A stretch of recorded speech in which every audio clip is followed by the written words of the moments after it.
धाकड़ खबर, बेखौफज़ुमा बेबाक अंदाज।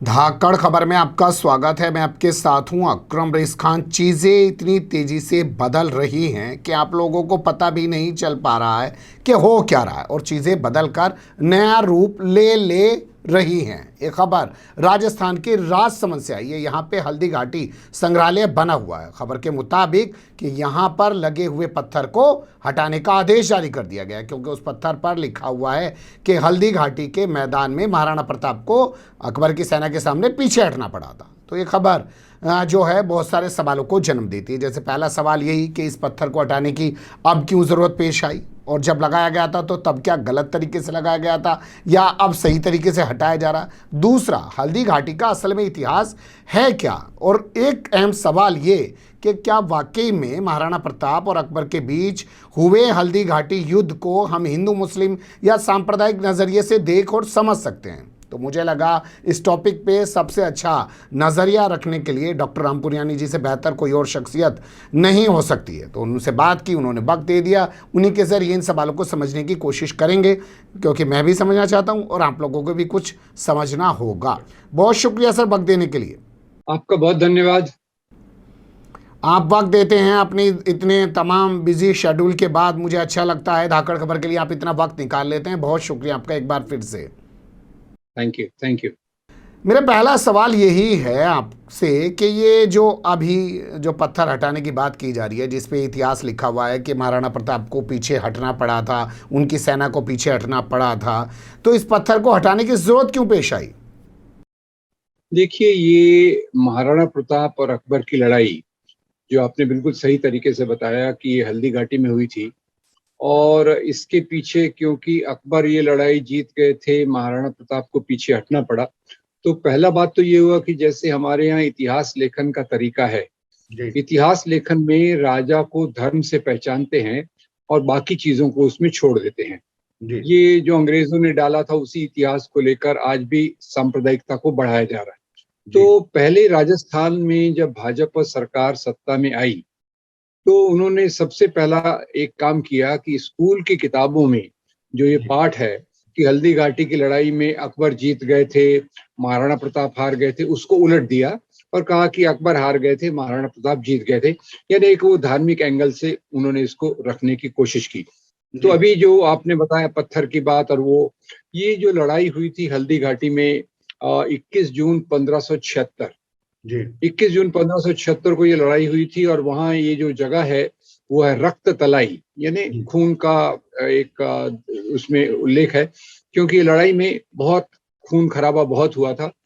पर ये लड़ाई हुई कैसे, क्यों हुई, तो उसका हम थोड़ा इतिहास देखें कि अकबर अपने राज्य का विस्तार कर रहा था और प्रायः राजस्थान के ज्यादातर राजपूत राजाओं से उसकी संधि हो गई, दोस्ती हो गई। और संधि दोस्ती में यही था रोटी बेटी का व्यवहार। बेटी का व्यवहार बहुत महत्वपूर्ण था, नंबर एक। नंबर दो, अकबर उनको कितने हजारी का मनसब देता है, स्टेटस जो उनके दरबार में रहता था। और तीसरा, लोग उसके साथ डायरेक्टली काम करेंगे कि नहीं, इस आधार पे उसने राजस्थान के ज्यादातर राजपूत राजाओं को जीत लिया, गुजरात को भी जीत लिया।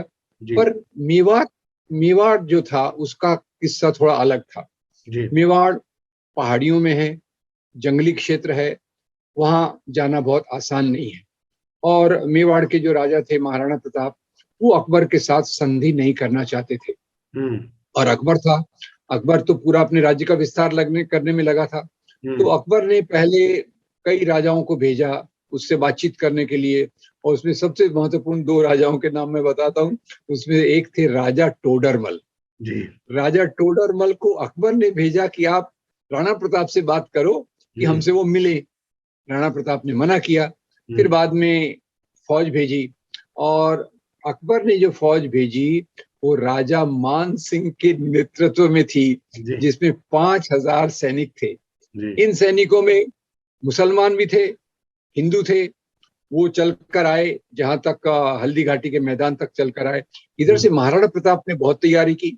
उन्होंने 3000 सैनिक साथ में लिए, और इसके पहले ही जब उनको अंदाज हो गया कि अकबर हमला करने वाला है, तो उन्होंने रास्ते को साफ कर दिया कि भाई यहाँ से किसी को कोई रसद न मिले, खाने पीने का सामान न मिले, तो ये उन्होंने तैयारी करके रखी। पर फिर भी जब लड़ाई चालू हुई तो राजा मान सिंह एक हाथी पे थे जी और महाराणा प्रताप अपने जो प्रसिद्ध घोड़ा है चेतक पे थे। लड़ाई में खून खराबी बहुत हुई और आखिर में उनकी सेना कम पड़ी, तो उन्होंने देखा कि उचित यही है कि हम पीछे हट जाएं। जी तो अब वो पीछे तो हटे, उसके बाद भाग के वो जंगलों में गए और पहाड़ी क्षेत्रों में गए। तो पहली बात तो ये आपने जो जिसकी तरफ इशारा किया, क्या ये हिंदू मुसलमान की लड़ाई थी? गलत। ये जो दिल्ली आगरा में मुस्लिम ये मुसलमान राजा था, वो अपने राज्य का विस्तार करना चाह रहा था और उस राज्य के विस्तार में वो हिंदू मुसलमान दोनों को अपने साथ लाने की कोशिश कर रहे थे। अब खैर ये एक बात हुई। इसके बाद फिर अकबर का ध्यान थोड़ा पंजाब की तरफ ज्यादा गया, तो अब अगले 20 साल तक वो पंजाब की तरफ उसने ज्यादा फोकस किया। महाराणा प्रताप ने फिर एक अपनी राजधानी बना ली और उस राजधानी में वो राज करने लगे। फिर बाद में जब अकबर वहां से फ्री हुआ तो फिर उसने संदेश भेजा कि आप हमारे साथ मिल जाओ। राणा प्रताप ने मना किया और इसी के बाद फिर खैर राणा प्रताप की मृत्यु के बाद अमर सिंह वहां के राजा बने जी और इधर से अकबर के बाद जहांगीर राजा बने, जो पहले शहजादा सलीम जहांगीर बने। तो जहांगीर ने दूसरे तरीके से इस बात को अमर सिंह तक पहुंचाया। एक तो फौजी लड़ाई की बात की, फिर उन्होंने कहा नहीं आप कुछ शर्तें रखिए। तो अमर सिंह ने शर्त रखी कि भाई मेरे बेटे को आप इतना ओहदा दो, मैं निजी रूप से आपके दरबार में नहीं आऊंगा पर आपके साथ में मिलके चलूंगा। तो जहांगीर ने उनको 10,000 का ओहदा दिया। नॉर्मली 5,000 का ओहदा पहले ऑफर किया गया था, 10,000 का ओहदा दिया। फिर उसके बाद अमर सिंह और जहांगीर की दोस्ती हो गई और अमर सिंह के बेटे ये जहांगीर की सेना के साथ 1500 घोड़े लेकर उसमें जाते थे। अब दूसरी बात जो पहलू में बताना चाहता हूँ कि जो राणा प्रताप की सेना थी, राणा प्रताप की सेना में अफगान सिपाही थे और उसमें जो एक सबसे बड़ा ये था, उनके 2 बड़े असिस्टेंट थे, एक राम शाह और एक हकीम खान सूर। तो राणा प्रताप मुख्य जनरल हैं, उनके अंडर में हकीम खान सूर हैं, उनके अंडर में अफगान सैनिक है। तो यहीं से देख लीजिए, अकबर के साथ मान सिंह है और हिंदू मुस्लिम सेना है, राणा प्रताप के साथ हिंदू मुस्लिम सेना है और हकीम खान सूर है।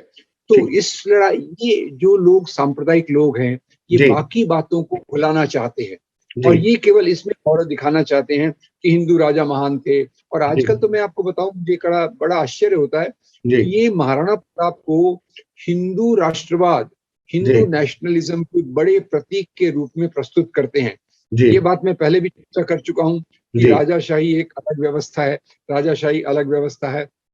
आज जिस प्रकार से हम राष्ट्रवाद को देखते हैं, आजादी के आंदोलन में जो परिवर्तन आए, जो बराबरी के लिए मूल्य आए, उसको राजाशाही से तुलना नहीं करना चाहिए। और राजाओं में हमने अपने राष्ट्रीय प्रतीकों को नहीं ढूंढना चाहिए। वो हमारे इतिहास का भाग है, बहुत महत्वपूर्ण है, उनका पूरा आदर किया जाना चाहिए। पर हमारे ज्यादातर प्रतीक तो आजादी के आंदोलन से आना चाहिए। बिल्कुल, क्योंकि आजादी के आंदोलन में भी वही मूल्य हैं जो आज हम जिसको लेकर चलना चाहते हैं। जैसे अब शिवाजी महाराज को हम यहाँ याद करते हैं क्योंकि उन्होंने लोगों का बहुत कल्याण किया, उसको उनको भी पर ये बदल के एक हिंदू राष्ट्रवाद का प्रतीक बताना चाहते हैं, जो अपने आप में गलत है।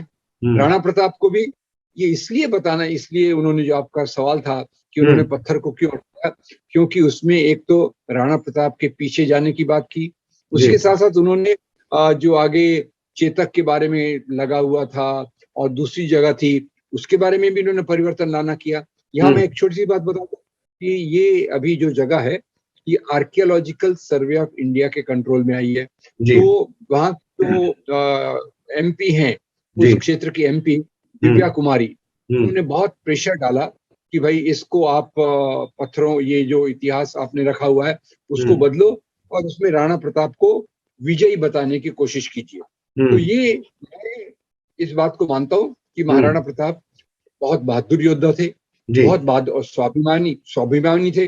वो अपने राज्य को जिंदा करना चाहते थे। और जी। अकबर भी कोई इस आधार पे हमला नहीं कर रहा था कि ये हिंदू है। हम्म। अकबर ने तो जितने हिंदुओं के साथ अकबर ने समझौता किया, वो तो जी। अपने आप में रिकॉर्ड नंबर है, जी। अपने आप में एक रिकॉर्ड नंबर है। तो ठीक है। ये जी। उसको एक हिंदू मुस्लिम में रंग देते हैं, उससे जी। मुझे बहुत तकलीफ है।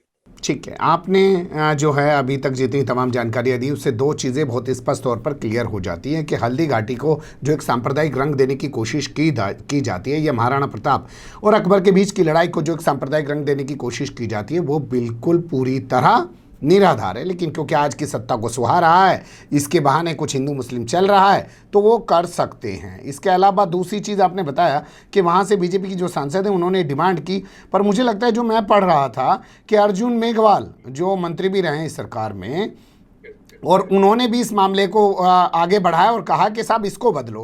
लेकिन मेरा सवाल यहाँ पे ये है सर, क्या ऐसे पत्थर बदल देने से, क्या ऐसी चीज़ें जो लिखी हुई हैं उनको मिटा देने से, क्या उन इबारतों को भुला देने से क्या इतिहास बदल सकता है? आखिर क्यों इतिहास से आंखें चुराना चाहते हैं?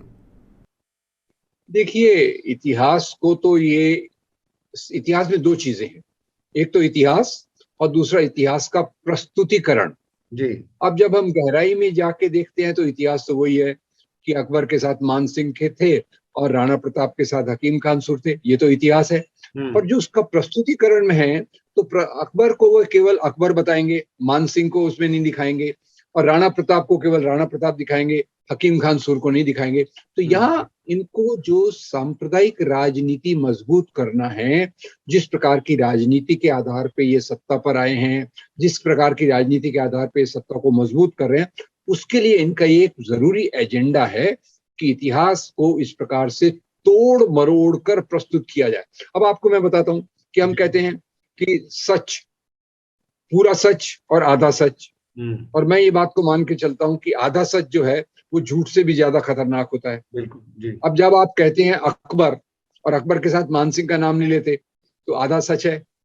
राणा प्रताप आप कहते हैं, हकीम खान सुर का नाम नहीं लेते, तो आधा सच हो गया। तो ये वो खतरा पैदा करता है जहाँ हिंदू वर्सेस मुस्लिम बताने की कोशिश की जाती है, जो अपने आप में पूरा गलत है और एक राजनीतिक एजेंडा से प्रेरित है। इसका सच्चाई से कोई लेना देना नहीं है। ठीक है, इसका सच्चाई से कोई लेना देना नहीं है, लेकिन क्या आने वाली जो हमारी पीढ़ियां होंगी वो सच्चाई से वाकिफ़ हो पाएंगी? क्योंकि तमाम तरीके से जो चीज़ें बदल रहे हैं, अभी पीछे भी हम लोगों ने एक बात की थी कि जो शिक्षा नीति में बदलाव के बाद पाठ्यक्रम में बदलाव किया जा रहा है, उसको लेकर जो कहा जा रहा है कि जो त्रुटिपूर्ण इतिहास है उसको ख़त्म करके एक अच्छा इतिहास, लोगों को एक राष्ट्रवादी इतिहास पढ़ाया जाएगा। तो क्या आने वाली पीढ़ियां जो हैं वो जान समझ पाएंगी कि असल में था क्या चीज़ें और हैं क्या, और वो लोग जान क्या पा रहे हैं? अब देखिए, ये तो एक राजनीतिक सवाल है। एक राजनीति के चलते हुए इतिहास की बातों को तोड़ा मरोड़ा जा रहा है।